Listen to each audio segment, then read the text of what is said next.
Hi folks, I'm Nick. Welcome back to my channel Funimation. Story begins with Rusukana Island where Luffy making himself more powerful. Let's start the story. Chapter 3, Brynndi World and A Mystery. Back with another chapter. Luffy's training was coming along spectacularly. His strength and power had increased exponentially. It was thanks to Rayleigh giving him clue about his devil fruit. His Haki's power increased too. Increased would be an understatement, but it is what it is. His weapon, which was something surprising that he found. He found it during his exploration in the ruins that was left behind by the previous settlement. Apparently, the weapon was the perfect conductor for his use. It could change its shape as it could conduct the power of Luffy's devil fruit. He trained it to use both as a staff and as a sword, but his sword usage was very preliminary, and he preferred to use his fists for the most part. He usually keeps as a bracelet which could be retrieved for use. It was around 10 months of training. The regular visits from maidens from Lily didn't stop. Hancock in particular, visited Luffy very regularly and they talked for hours until someone had to remind them to stop.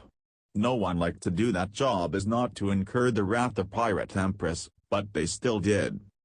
Luffy was naturally a very social person with surprising depth in his knowledge. He usually is goofy and playful, but he was charismatic.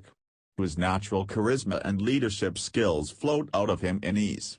While he was happy to talk to an experienced person like Rayleigh regularly, without someone else other than him to talk to for days was boring. That was why he enjoyed spending his time with Hancock and his sisters.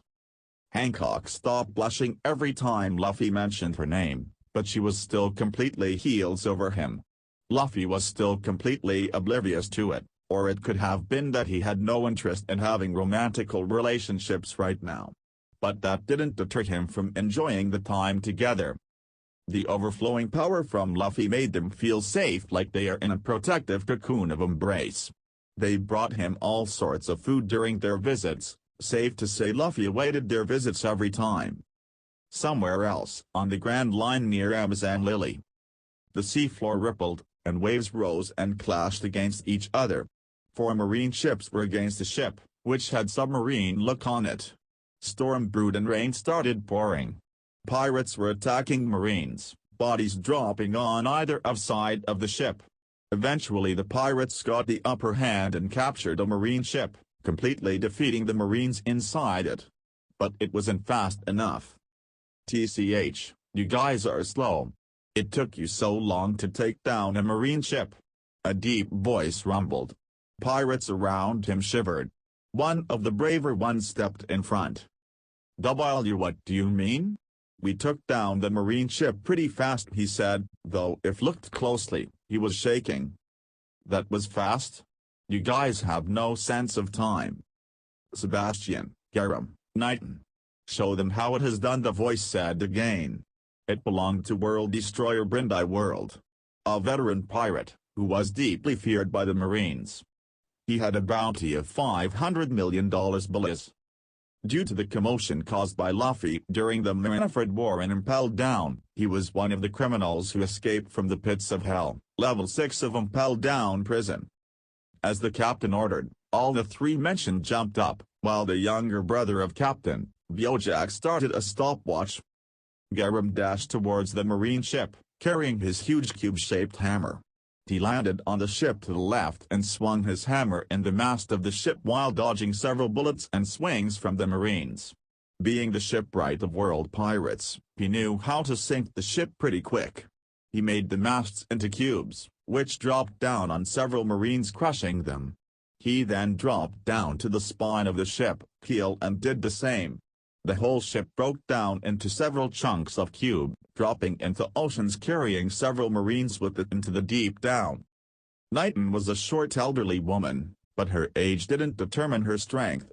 She landed on the ship to the right and made quick work of all the marines present on the deck with her quick and efficient hits. Sebastian was very huge, blue-colored skin and had the features of a fishman. He wore sunglasses and his strength was probably the stronger out of the 3. He landed on the middle ship. Splinters of wood fly and hit the marines close by, piercing them. He punched the ship right in the middle, splitting it into two. The ship started sinking and Marines fell overboard. All this happened in 30 seconds. Bojack clicked the stopwatch to stop. Brynndi World nodded, impressed. He expected nothing less from his crew. He turned towards the sorry excuses of his remaining members. "Did you see that? That is exactly what I expect from my crew. If you couldn't do that, you can leave," he said. Some of the crew tried to leave but was shot in back by grains of sand enhanced 100 times by his devil fruit power. "I never said you would get out alive," though, Brynndi World said, grinning. Others shivered and trembled in fear, laughing nervously. Luffy jumped as he dodged an attack from Rayleigh. His physical strength was increased drastically, to the point normal cuts from swords and punches without didn't even scratch his skin. His normal punches destroyed trees and stones into dust and splinters. Of course, Rayleigh's monstrous strength proved its worth as he could still keep up with Luffy. But ultimately Luffy was the one who won the fights most of the time. Luffy was currently training the range of his observation Haki while fighting Rayleigh and trying to solve basic math. One would say fighting Rayleigh or training observation Haki was the harder thing to do. But for Luffy, it was the math. Rayleigh was giving him monumental tasks of basic arithmetic operation. But he had no aptitude of any sort for studies. He gave up on that task and just concentrated on fighting. The fight soon ended with Luffy gaining the upper hand and took away Rayleigh's sword, and they both decided to stop the session.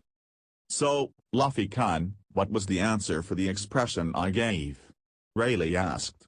He already knew what Luffy would answer. "No idea. I tried to solve it, but it was too hard," Luffy said, no regret whatsoever present on his face. Rayleigh sighed. He should probably stop giving things to read to Luffy. The only thing Luffy absorbed like crazy was comics. He read all sorts of comics and tried to replicate the things, which for a normal person would sound like a crazy idea, but with Luffy's devil fruit, there were many things that he could replicate. They had over 15 dozen comic books laid around the safe zone. Not that any animal dared to go near Luffy or any of his belongings. They were resting on the safe place when they both felt someone entering the island. Luffy got up and started running. It was a familiar presence. He was excited to meet her. But he couldn't sense her sisters or most of her crew. As he drew closer, he saw her standing in the place they regularly meet, impatiently waiting for him. She knew he had sensed her, like it happened every time. "Hancock. How are you?" Luffy shouted in joy. Hancock's face bloomed meeting her beloved. "I am so happy to meet you, Luffy." Hancock swooned. "Where are Sander, Sonia and Maria?" Luffy questioned. Hancock frowned. They were supposed to go ahead, as it took some time for Hancock to send a mail to world government and talk to the officials about her not coming to the fight for world government. A few hours earlier, Hancock was pacing in her room, waiting for everyone to finish the preparation to go to Rusukana. It took about 6 hours to get to Rusukana from Amazon Lily. As the preparation were complete, there was a flutter of sound. She looked around to see a bat flying in. It was pretty clear who sent it. It would be perhaps something about her monthly spending or pirated apprehended by her. She could probably ignore it and send it later. She saw the red stamp on it which got her attention. She got curious and opened it. It was a summon. Summoned for her to fight against world pirates. She couldn't care less. She would ignore it and perhaps try to convince the authorities later. She had important job, which is to meet Luffy right now. But before she could tear the letter, Grandma Onion stopped it. She and Hancock started to argue about the issue of losing her warlord status if she continued to ignore world government's orders. Hancock ordered her sisters to go ahead and get Luffy his food, while she sends a reply to world government and then comes in a different ship. Hancock sent that she wouldn't be attending the fight due to her poor health conditions and then started her journey to Rusukana. Back in the present, Rusukana Island. "They were supposed to come here before me. I had some work, so I finished it and then came in another ship," Hancock replied. "If they did, I would have noticed it," but I couldn't sense them as far as I could," Luffy replied. His range was pretty impressive, covering as far as 100 nautical miles. Hancock wasn't too worried, as she trusted her crew to handle simple things. She opted to wait for them as she conversed with Luffy. As more than 2 hours crossed, she started to get nervous. Crazy things started to go through her mind. Luffy tried to distract her by telling her about various things, but he also felt uneasy about the situation. They both saw a ship coming in the horizon. As it drew closer, they realized it was the Kuja pirates' ship. It was battered and damaged very heavily. Hancock's nervousness increased when she saw the sorry state of her ship.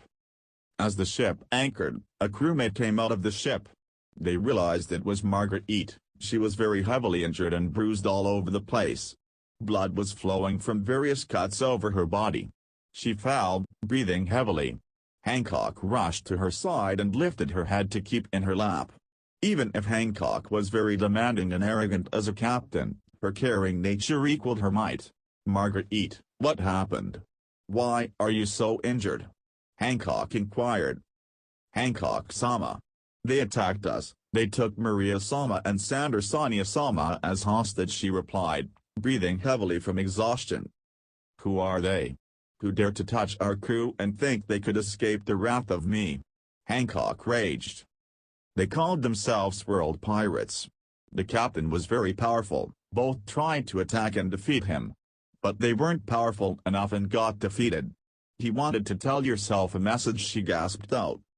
"What is the message?" Hancock asked. Her rage was reaching peaks. Not only did that immiscible idiot dare to hurt her sisters and her crew but also took them hostage. Her conqueror's Haki, which she usually keeps it under control, was lashing out due to her anger. But it didn't affect Luffy even a bit. Marguerite was sweating but she wasn't affected much. "He said he would wait for you, since he wanted to show to the government that their warlords were no threat to him and that he would kill them if you didn't arrive within a day." She conveyed the message. Hancock's anger was simmering in surface. It would be a good opportunity for her to teach the world not to mess with her crew. But this would provide to be a bad decision on her part, if she knew. "Let's go. We don't want to waste the time.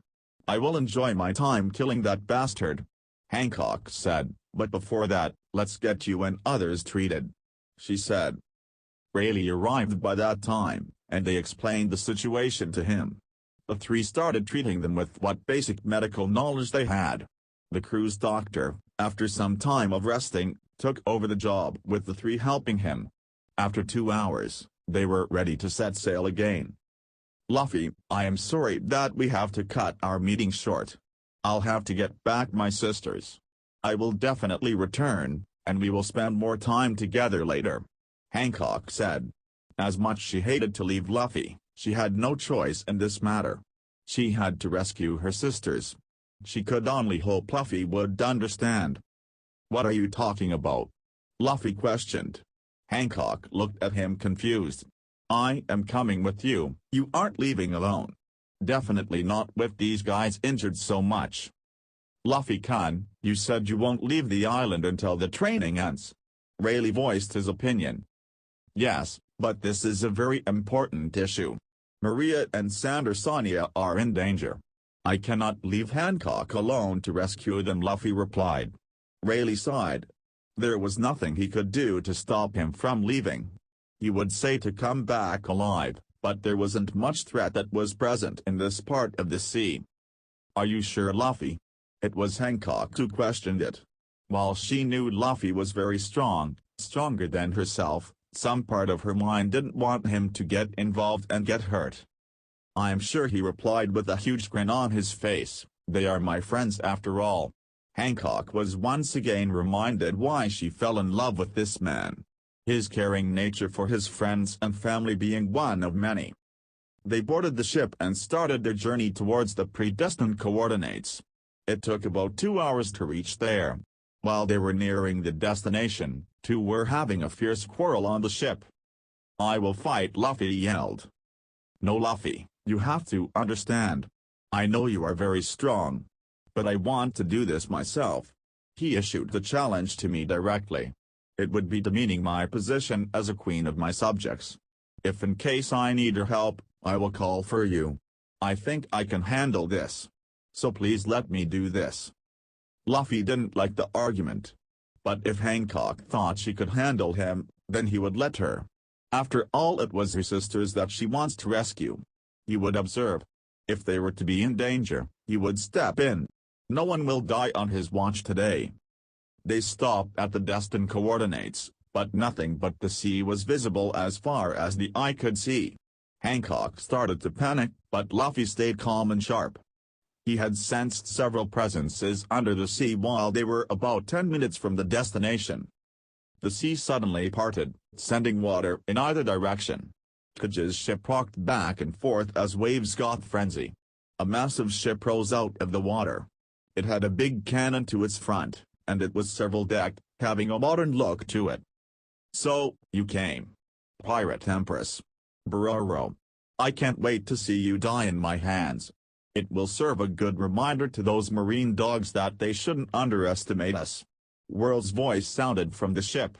His brother was standing near him, watching several screens. Where are my sisters?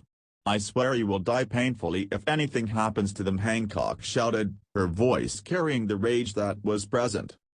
Sister. Why did you come? Maria's voice sounded from the speaker. It is unsafe. You must go back. Our lives are not worth your risk. What the hell are you talking about? You guys are my sisters. I'll definitely save you, Hancock said. Don't say such things again.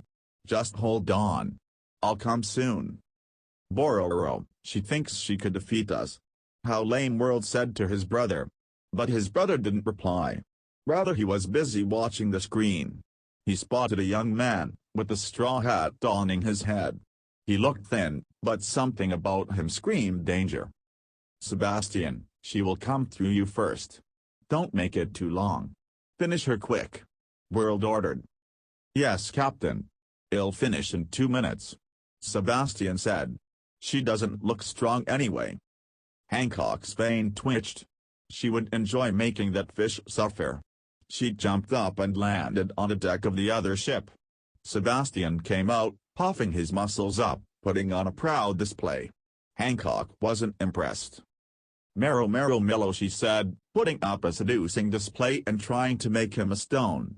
But Sebastian wasn't affected, as he didn't turn into stone like he is supposed to. Hancock paused and looked at him. He was grinning like a fool.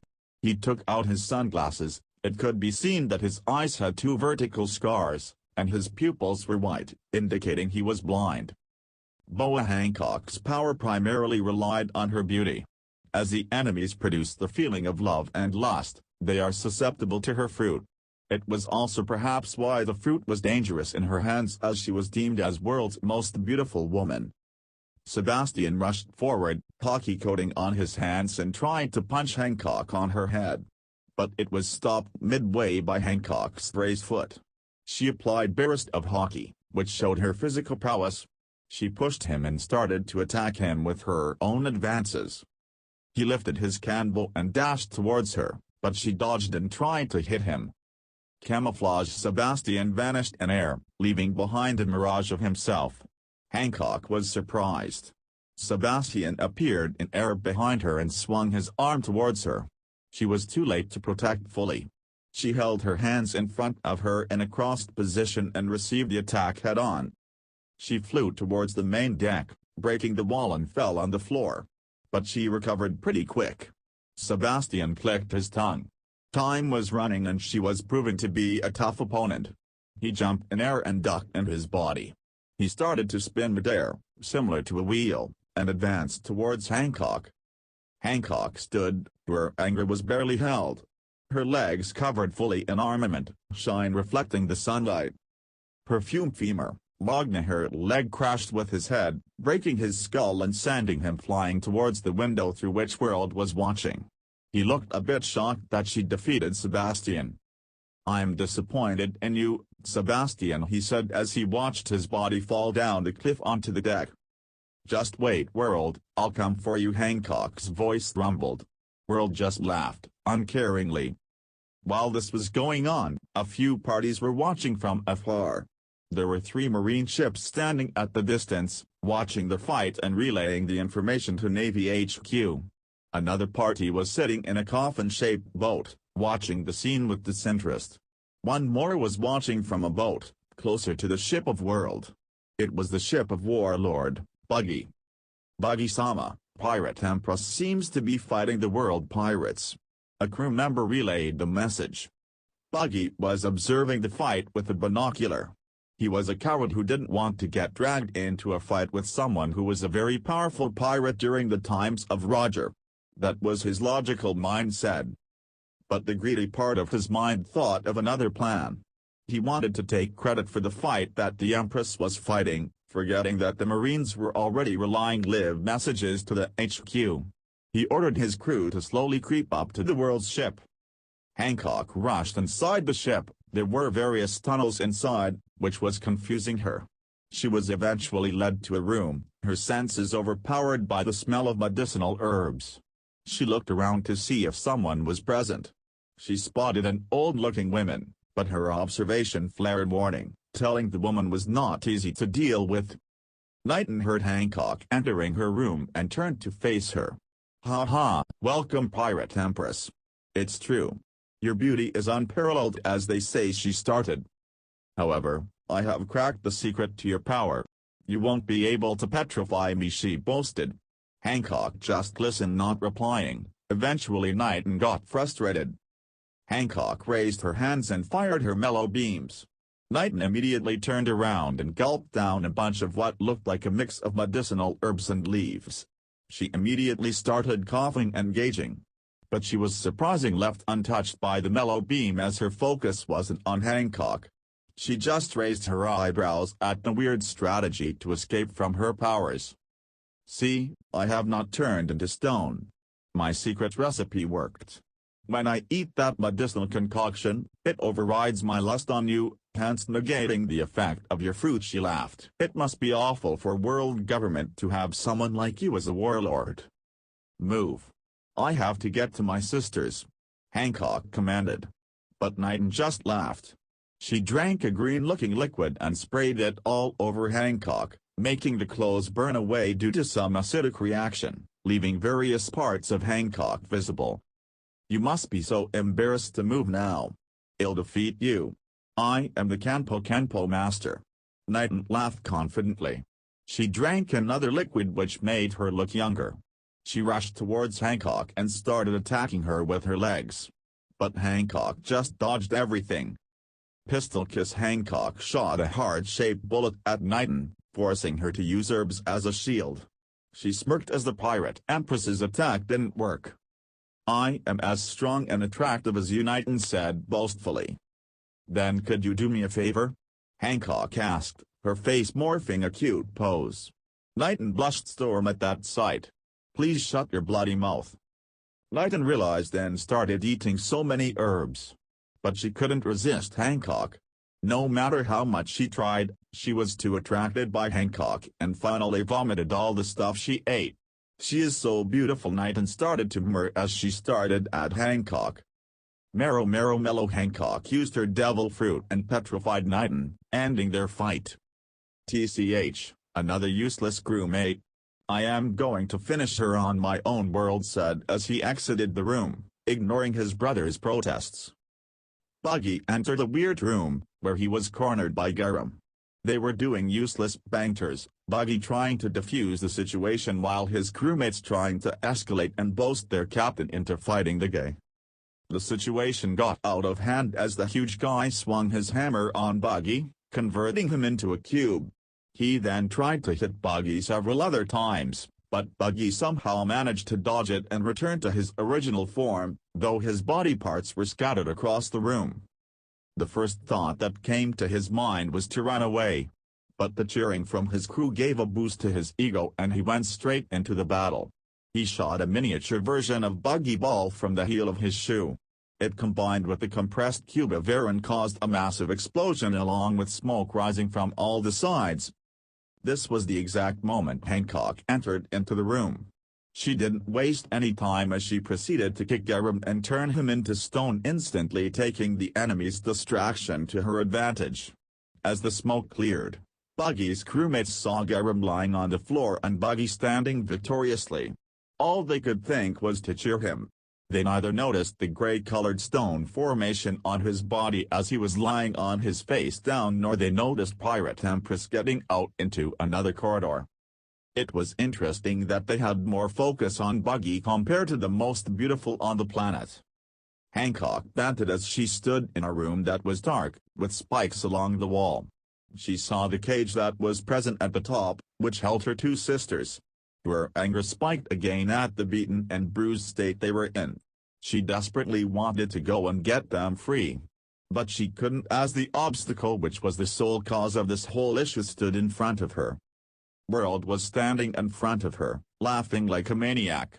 He was an imposing figure, with large arms and tiny legs. He wore a horn helmet, and chains around his chest. "I have been waiting for you, Pirate Empress," spoke Hancock. "It's true that you are beautiful. Well, it would be a sad thing to hurt such a pretty body," he said with a smirk. Hancock raged. It was a look she hated to see on men. "Shut up.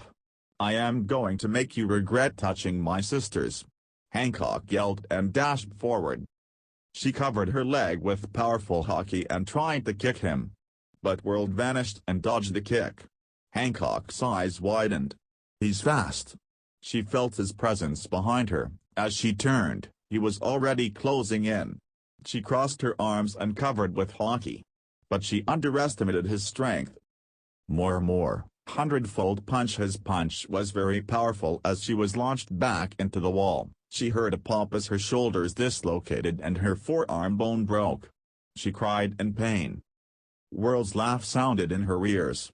She gritted her teeth to prevent herself from giving that man any more satisfaction. She slowly stood up and focused. She could hear the cries of her sister. But she couldn't lose here. Their life is on the line. One arm hung on side as she had no way to control it right now. She applied armament and rocketed forward. They both clashed again and again. But it was clear that World had the upper hand, being an experienced fighter. Hancock's devil fruit wasn't of much help as he blocked much of it with his Haki. They both stopped. Hancock was breathing very heavily. While World still looked fine, with only tiny scratches, Hancock had major bruises and bleeding heavily. She started feeling dizzy. She had underestimated her opponent. Or it was perhaps her overconfidence in her abilities as well as the fact many men fell in her love-lust trap. She subconsciously knew it was both, but mostly the later. She hated herself for that. She geared up for one last hit, mustering up all her Haki and focused on her leg. She went for a kick to his head, hoping to knock him out. But World dodged it very easily and punched her heavily in her stomach, making her cough out blood and fall to the ground. She was barely conscious. She could see the dreadful and pale faces of her sisters. She had failed to save them. She could also feel the lustful gaze of World. She was lying on her stomach. She tried to feel the cloth on her. But she couldn't. She looked up to see World's widened eyes. He had seen them. He had seen the slave marks on her back. One thing she wanted none to see. That she would die before someone sees them. But right now, someone saw them. She could already feel so many malicious intentions brewing from his mind. He was saying something. Yet nothing reached her ears. She was hyperventilating. She wanted to die. It felt so wrong. All the training, all the hard work she put in was so that she would not be in a vulnerable position like this again. She wanted to erase her past. She did not want to be taken advantage again, but here she was. She had failed both of her sisters and herself. She could only hope they didn't hate her and forgive her for the failure. She saw World clench his fists. Perhaps he would knock her out and have his way with her. She closed her eyes as World's hand drew closer. Tears flowed from eyes freely as she awaited the attack. But it never came. She bleakly opened her eyes to see someone she loved. Monkey D. Luffy was holding her in a bridal carry, far away from where World attacked. His face had a serious look, but the moment his eyes laid on her, it softened.